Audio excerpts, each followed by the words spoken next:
আমি ব্যক্তিগতভাবে আমার একটা পজিশন ক্লিয়ার করি। আমি মোটেও মনে করি না যে বাংলাদেশের মানুষ দুধে ধোয়া তুলসী পাতা। আমি একদমই মনে করি না যে এখানে সবাই ফেরেশতা। বাংলাদেশ এমন একটা সমাজ, এখানে চোর আছে, বাটপার আছে, ভালো মানুষ আছে, মন্দ মানুষ আছে। হ্যাঁ, এখানে নিরীহ পৃথিবীর সব আছে, সমাজে সেটা, পৃথিবীর নির্বোধ সব আছে, সমাজে সব আছে। সমাজই আছে। এবং এইখানে মানে দুর্বলকে নিরাপত্তা দেওয়ার উপায় হচ্ছে সঠিক আইন, তার প্রয়োগ এবং ন্যায় বিচার।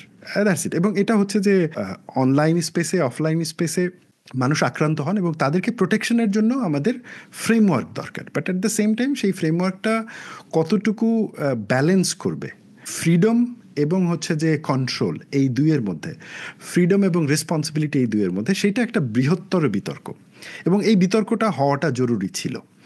এই বিতর্কটা শুরু হওয়ার একটা স্পেস তৈরি হচ্ছিল 5 আগস্টের পরবর্তী সময়ে। কেননা আমরা মোটামুটি আশা করছি যে একটা ডেমোক্রেটিক গভর্নমেন্ট, মানে অভ্যুত্থানের এই সরকার পরবর্তীতে একটা নির্বাচনের মাধ্যমে ডেমোক্রেটিক গভর্নমেন্টের হাতে ক্ষমতা যখন যাবে, তখন এই এই বৃহত্তর ডিবেটটা আমরা আরও পাবলিকলি এঙ্গেজ হতে পারবো। কিন্তু ওইটাকে, ওই স্পেসটা না দিয়ে যখন আমরা দেখছি যে সাইবার সিকিউরিটি অ্যাক্ট 2024 অর্ডিন্যান্স আকারে জারি করা হচ্ছে, প্রথম প্রশ্ন, এইটাকে আপনার মনে হয় না যে এটা একটু তাড়াহুড়া করে করা হলো? এটা আরেকটু দেরিতে করলে কি খুব একটা ক্ষতি হতো, বা এখন করাতে খুব কি একটা উপকার হলো? দেখেন, এই যে কোনো আইন আমাদের এখানে আমরা যেগুলো দেখি, আইনের প্রয়োগটা নির্ভর করে কিন্তু সরকারের দৃষ্টিভঙ্গির উপর। এবং আমরা সাইবার সিকিউরিটি অ্যাক্ট যেটা ছিল, ডিজিটাল সিকিউরিটি অ্যাক্ট যেটা ছিল, এটার সমালোচনাটা ছিল কি, এই আইনটাকে উদ্দেশ্যমূলকভাবে করা হয়েছিল।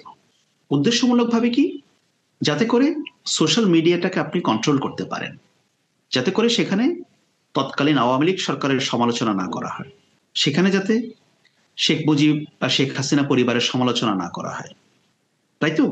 এগুলোকে একটা আইনি কাঠামোর মধ্যে এনে মানুষের মনে একটা ভয় ঢুকিয়ে দেওয়ার জন্য সেটা করা হয়েছিল। এবং এই ডিজিটাল সিকিউরিটি অ্যাক্টের সবচেয়ে বড় ভিকটিম ছিলেন সাংবাদিকরা, গণমাধ্যম। এবং ডিজিটাল সিকিউরিটি অ্যাক্টের আওতায় যত মামলা দায়ের করা হয়েছে, তার মধ্যে অধিকাংশ মামলা ছিল সাংবাদিকদের বিরুদ্ধে। সুতরাং এটা আর বুঝতে বাকি নাই যে এই আইনের উদ্দেশ্যটা কি ছিল। এবং আদালত, তৎকালীন আদালত এই মামলাগুলোকে তাদের গোচরে নিতেন। তারা সেগুলোকে নিয়ে অ্যারেস্ট ওয়ারেন্ট ইস্যু করতেন, সাংবাদিকদেরকে কারাগারে পাঠাতেন। তাহলে তো বোঝা যায় যে এই আইনটা সম্পর্কে কি। এখন এই সরকার আসার পরে আমরা যেটা দেখতে পাচ্ছি, আপনি ডিজিটাল সিকিউরিটি অ্যাক্টে কোনো সাংবাদিক বা পরবর্তী যেটা সাইবার সিকিউরিটি অ্যাক্ট অর্ডিন্যান্স আকারে এসছে, কোনো সাংবাদিককে কি আটক করা হয়েছে? হয়নি এখন পর্যন্ত না। কিন্তু এখন এখানে পর্যন্ত। সম্পূরক প্রশ্নটা এখানেই, যে আমি ধরেন তর্কের খাতিরে ধরে নিলাম যে এই সরকারের উদ্দেশ্য ভালো, কিন্তু আমি তো একটা গণতান্ত্রিক পদ্ধতির কথা বলছি যেখানে প্রতি 5 বছর বা 4 বছর পর পর সরকার পরিবর্তন হবে। তো আমি কেন এই রিস্কটা নিব যে বৃহত্তর আলাপ আলোচনার সুযোগ না দিয়েই খুবই অল্প সময়ে একটা আইন পাশ করার, যেই আইনটা পরবর্তী যে কোনো গভর্নমেন্ট অপব্যবহার করতে পারে? এখন পরবর্তী কোনো সরকার যদি অপব্যবহার করে, এই দায়টা তাদের। কারণ দেখেন, এটা কিন্তু একটা অর্ডিন্যান্স আকারে করা হয়েছে, এটা কিন্তু পার্লামেন্টে পাশ করা কোনো আইন না। এখন অর্ডিন্যান্স তো পরবর্তীতে এটা আইন আকারে নাও আসতে পারে। এখানে সংযোজন, পরিমার্জন, পরিবর্ধন, সংযোজন, বিয়োজন সবকিছু হতে পারে। সুতরাং ওনারা, আমি যেটা বুঝতে পারছি যে, যেহেতু এই ডিজিটাল সিকিউরিটি অ্যাক্ট এটা একটা ড্রাকোনিয়ান ল ছিল, এটা নিয়ে একটা হিউজ আউটক্রাই ছিল ন্যাশনাল এবং ইন্টারন্যাশনাল। সো এটাকে একটা কুইক রেমেডি, একটা কুইকলি অ্যাড্রেস করার হিসাবে একটা অর্ডিন্যান্স এখানে জারি করা হয়েছে। বাট আমরা দেখি যে ধরেন এটার প্রয়োগটা কি হচ্ছে। এখন আপনি এটাকে যত ফুল প্রুফ করার চেষ্টা করেন আরো সময় নিয়ে, এটা অর্ডিন্যান্স আকারেই হবে, কারণ এখন তো কোনো পার্লামেন্ট নাই। পরবর্তীতে যখন অন্য কোনো সরকার আসবে, যখন পার্লামেন্টে আইনটা, এটাকে আইন আকারে পাশ করবে পার্লামেন্টের মাধ্যমে, তখন তো এনারা যে পরিবর্তনই আনুক না কেন, সেটা পরিবর্তন হয়ে যেতে পারে। সুতরাং আমার মনে হয় যে, ধরেন গভর্নমেন্ট একটা অধ্যাদেশ দিয়েছে, এটাই যে ফাইনাল এমন তো না। এটা নিয়ে হয়তো আরো আলোচনা হতে পারে, তারা হয়তো পরবর্তী সরকারের কাছে আরো কিছু রেকমেন্ডেশন রেখে যেতে পারে যে এই এই জায়গাগুলোকে একটা পূর্ণাঙ্গ, এটাকে পার্লামেন্টের মাধ্যমে আইন হিসেবে এটা করা হোক, সেটা হতে পারে।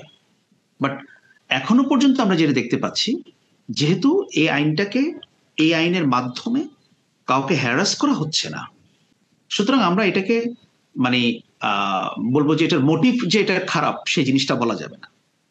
এখন ভবিষ্যতে কি ঘটবে, বাংলাদেশে তো একসময় সবাই মিলে তত্ত্বাবধায়ক সরকার বিল পাশও করেছিল। পরবর্তীতে তো আওয়ামী লীগ সরকার এসে সেটা বাতিল করে দিয়েছে। দেন সুতরাং পার্লামেন্টে পাশ করা আইনও কিন্তু বাতিল হয়ে গেছে, এটা তো একটা অধ্যাদেশ। ওইটা আমি মানে ওই রিস্কটা আমি বুঝি। আমি আসলে যে পয়েন্টটা বলার চেষ্টা করছি, আমরা যদি বাংলাদেশে ইতোপূর্বের রাজনীতির ট্র্যাজেক্টরি দেখি, আমরা দেখব যে এই আইন যখন বিএনপি সিমিলার ধরনের একটা আইন নিয়ে আসলো, তারা যখন ক্ষমতায় ছিল 2001 থেকে 2006 ওই সময়টাতে, আওয়ামী লীগ পরে যখন ক্ষমতায় আসলো, তারা তখন বিএনপির ওই আইন তো বাতিলই করলো না। আওয়ামী লীগ অবশ্য ক্ষমতা আসার সময় প্রতিশ্রুতি দিয়েছিল যেগুলো বাতিল টাতিল করবে, তারা তো এটা বাতিলই করলো না, বরং ওই খসড়াটাকে পিক আপ করে ওই খসড়াটাকে পরবর্তী 3 মেয়াদে এমন একটা কাঠামোতে পরিবর্তন করলো যে যেই কাঠামো সমাজের ফ্রি স্পেসকে মানে একদম বেঁধে দেয়, এবং হচ্ছে যে শুধু বেঁধে দেওয়া না, এবং সেটা এক ধরনের অত্যন্ত নিপীড়নমূলক আইন হিসেবে আমরা দেখতে পেলাম যে সেটার ব্যবহার যেমন নারীর ওপরে হয়েছে, পুরুষের ওপরে হয়েছে, অনেক ক্ষেত্রে ইভেন দুই একটা কেসে তো মানে অল্প বয়স্ক মানুষকেও ধরে নিয়ে আসা হয়েছে যে সে কিছু একটা লিখেছে কোনো একটা সোশ্যাল মিডিয়াতে, কারো খারাপ লেগেছে। আমার মনে আছে যে কোনো একটা এলাকায় সম্ভবত সংসদ সদস্য ছাগল দিয়েছিল, তো এই ছাগল মারা যাওয়াতে বা কিছু একটা হওয়াতে, তো সেখানকার এক সাংবাদিক রিপোর্ট করাতে এই সাংবাদিককে ধরে নিয়ে গেছে। ছাগল দিয়ে কেন রিপোর্ট করলো, মানে এই লেভেলের আমরা এটার অপব্যবহার দেখেছি। আমার পয়েন্টটা হচ্ছে যে যেহেতু এটা একটা গণঅভ্যুত্থানের সরকার এবং তার এথিক্যাল যে মানে ভ্যালু, তার যে মানে এথিক্যাল স্ট্যান্ডার্ড, এটা অন্য যে কোনো সরকারের থেকে একটু বেশি হওয়ার কথা, কারণ এইটা আমরা গণঅভ্যুত্থানের মাধ্যমে আসছি, এটা ঠিক ওই প্রক্রিয়াতে না। তো সেই সরকার যতই ভালো উদ্দেশ্য নিয়ে একটা আইন করুক, কিন্তু বাংলাদেশের অতীত বলে যে বাংলাদেশের ভবিষ্যতে যেই আসবে সে বলবে আচ্ছা ওই সরকার তো করছে, তাহলে তোমরা ওরে গিয়ে ধরো, আমি তো ওইটারই কন্টিনিউয়েশন করতেছি যে ন্যারেটিভ আওয়ামী লীগ এর আগে দিয়েছে। আমি আশা করি ভবিষ্যতে যারা নির্বাচিত হয়ে আসবে তারা এগুলো করবে না। কিন্তু আকবর ভাই, আপনি দীর্ঘদিন সাংবাদিক ছিলেন, আপনি জানেন যে আমাদের দেশে আমাদের যারা ক্ষমতায় যেই যায় সে কিভাবে ক্ষমতাকে নিপীড়নের হাতিয়ার করার জন্য মানে ওই পক্ষের যুক্তি উৎপাদন করে। তো আমরা হোপ রাখতেই পারি ডেফিনেটলি যে ভবিষ্যতে হয়তো এটা এরকম হবে না, বাট দেখা যাক।